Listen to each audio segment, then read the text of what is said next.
This little device changes everything about VR. Or does it? What's up, everybody? Welcome back to TQueenOS. I'm your host, Lilith Rain, and today I'm gonna talk to you about this nifty little puck that the folks over at Decagear have sent over. Disclosure, Decagear did send me this unit to review, no money changed hands, and they're seeing this video at the same time as you are.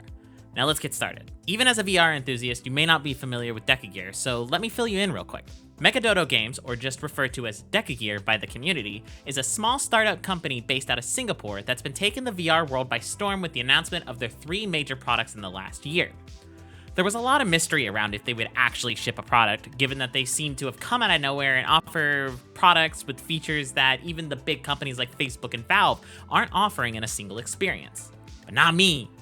The VR industry seems to have a very short memory. Let's recall when the Pimax headsets were first announced and launched. No one thought they would work, let alone ship. Yet here we are 3 years later, and they've carved out their own niche as enthusiast headset brands. They have the only 188Hz headset on the market, and they have the only 4K in each eye headset on the market. It's not AK Pimax. No one's letting you get away with that. But it's companies like Pimax and now Decagear that are constantly pushing the envelope of what it means to be a VR gamer. Seriously, I'm a firm believer that we're living through the biggest revolution in gaming since 3D graphics right now.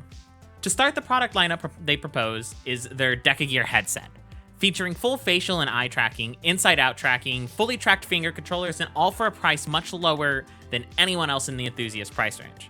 They're also working on the capability to be wireless with an additional accessory they're calling the Deca Air. The Deca Air, unlike other PC wireless VR options, looking at you, Vive Wireless, will rely on Wi-Fi 6 to do its video data transmission.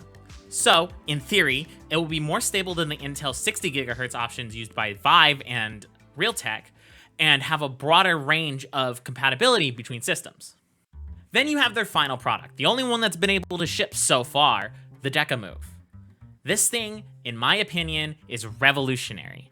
The fact that no one else has done this before for VR is kind of mind-blowing. It's such a simple idea, must buy, end of video. Thank you guys for watching. If like and subscribe if you... Wait, what do you mean you don't know what it does? Here, let's go back and slow it down then. Let's start with the basics. Locomotion, or how player direction is controlled in VR, is currently controlled by one of 2 ways, depending on user preference and the game. The OG way, and often considered a bad way to do locomotion in modern games, is hand-based locomotion, which means when you press forward on the joystick, forward is whichever direction your controller is pointing to. In more intense games like Until You Fall or Pavlov, this can be really annoying and overall just not a great experience for the user. It's unnatural and doesn't feel great. Then you have what's most popular right now, head-based locomotion. Games like VR Chat and Half-Life Alyx default to this. Now when you press forward on the joystick, forward is wherever your head is pointing, which is much more natural feeling to most people, especially VR veterans, but it's still a step away from that real-life immersion that people are looking for. For instance, it's tough to walk forward and look over your shoulder without some crafty compensation on the joystick. Though, admittedly, VR veterans have no issues doing this at this point. Cue this fancy little thing. The Decamove does something that just seems so minutely obvious that I can't believe that no one has done it before them. Using a magnetometer, just like the ones found in most modern smartphones, the Decamove becomes the root for your locomotion. This is great for you to be able to move your head and hands independently of where you're actually pointed towards in the game and moving towards in the game. Getting it set up was pretty easy, actually. I was set the blogger edition of the Decamove, which is just a fancy way of saying their beta unit for reviewers. It came with a heartfelt letter and a note about the product, which was honestly super heartwarming. I wish I knew where it was currently so I could show you guys a screenshot of it. It was really cute. It's like on handwritten parchment. It was beautiful. Boy, did this blogger unit sure live up to its beta product name. This entire thing was 3D printed, though no complaints. Besides a few print warping issues on the corners and of the USB dongle I got, these prints are brilliant. Seriously, this is some of the highest quality printing I've ever seen.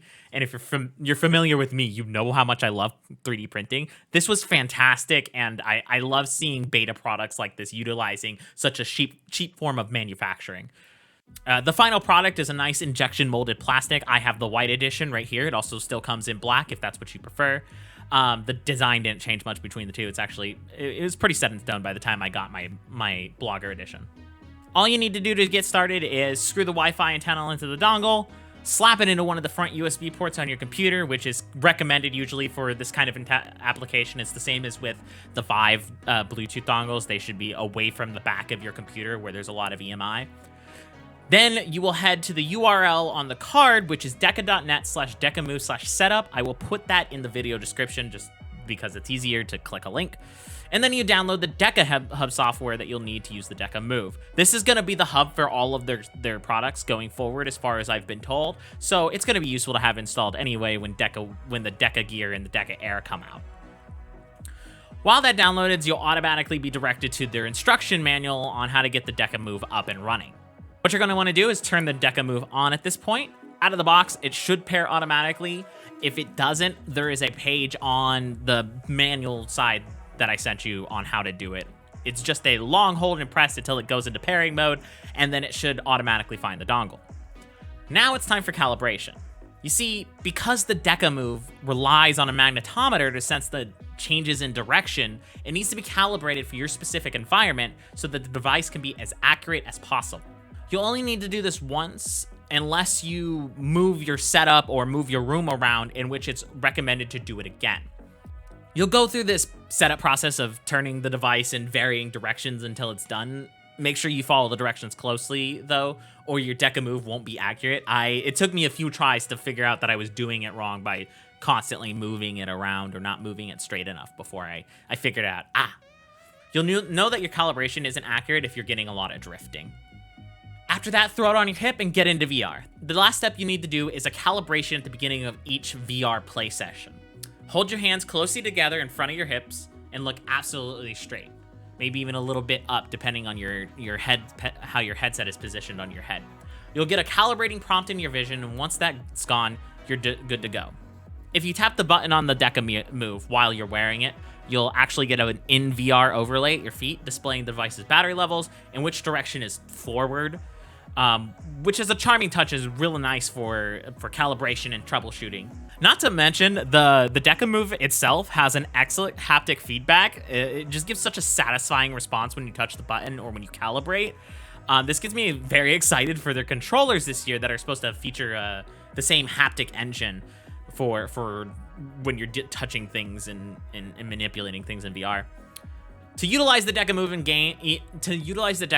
in most games that haven't implemented support for it, which is none right now, you'll need to launch all of your VR games through the Deca Hub app, which I know a lot of people are against additional launchers and stuff, and I'm hoping that one day more games will have this technology implemented into it so we won't have to use their hub. But for now, this is the best way to do it. It's worth it. Everything that's VR compatible from your Steam library should show up in the Deca Hub. Using the Deca Hub allows them to inject their code into any game. Think like a reshade for like Skyrim or Sims that allow you to translate their movements to whatever the given game's default locomotion is. And honestly, they did this part really well. It does take a little bit of time to adjust to, but after about an hour, I was moving around in VR much more naturally, and it felt so good to use. It feels really cool, even in games like VR Chat. It's just an extra layer of immersion that I didn't think I needed, and I hope more people get to experience. I was so immersed in VR until I stepped on my Index's cable because I was constantly rotating my entire body around to direct myself in VR instead of just whipping my head around like I usually do, and I almost died. In all seriousness, this thing will be so much more fantastic with the Decagear and with the Air, because I think wireless VR is gonna make this application feel even more immersive. And I think that's kind of the point. While you can use this accessory independently from any other headset, it's gonna work best in the Deca ecosystem. This video took me much longer than expected to make. I moved offices between up and downstairs. My original Blogger edition had the battery die mid me testing it to write this video. They did send me the secondary white one from the finished model for free, so that was really nice of them. Decagear, thank you again for sending me this product to check out, and I look forward to seeing what you guys make in the future. If you're not entirely convinced that this can change your life for $69. Nice. They've added the ability to use the Decamove Hub with your phone to do the same thing using its magnetometer. The only catch with this is you have to use your existing wireless network in your house instead of a dedicated antenna, so of course the experience varies. I dealt with a lot more drift than usual and had to sync a lot when doing this, but if that's what you want to do, get an AP in your room. I think this is the future of how we're gonna move in VR, at least this concept. If any of the big three don't respond to this in force, Deca could seriously take over the industry with their innovative tech, as long as they work out the kinks along the way. Either way, I'm excited to see what they do. Just like I'm excited that you made it to the end of the video. What do you guys think? Hot or flop? Let me know in the comments below. Like and subscribe for more VR and tech-related content for content creators. Follow me on Twitter to get an insider look at all the stuff I'm doing, including beta testing and stuff I'm doing with my work with Upcomer. And I'll see you guys in the next one. Now, if you don't mind, I have to go free Rokar from a mysterious place. Peace out. Exactly. It was. I don't know who said that. Was that you? Oh my god, your voice is really high. You just made me gay panic a little bit. Excuse me, chat! Your girl's gotta go!